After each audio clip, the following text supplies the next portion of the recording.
L'ordenança d'avui, ja ho diem, pensem que no és que sigui una aposta per la transparència,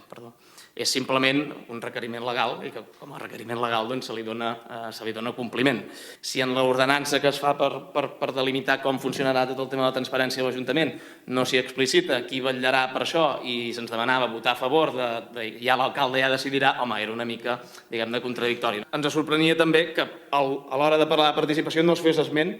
a lo que és el ROM. És a dir, aprovem una ordenança en la qual pensem que potser per posar-hi tan poca cosa millor no dir-hi res de participació, però se'ns diu no, és que legalment això els serveis jurídics diuen que hauria de sortir i tal, però clar, llavors a l'hora de dir això parlem de participació dient que, amb alguns exemples, tipus la conversa telemàtica bidireccional, que això popularment el que es coneix com a xat, entenc, per internet, les enquestes, els sondejos i els fòrums de consulta. Home, no sé, això no és participació.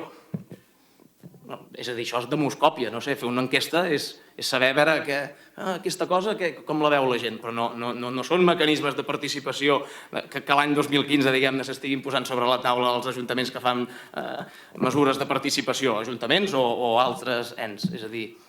que el tema de la participació, diguem-ne, no quedi aquí. És a dir, ara ja hem fet això per complir amb la llei, ja veurem què passa amb la transparència. S'ha dit que són dues coses que van de la mà, nosaltres sempre ho hem dit, perquè hi hagi participació,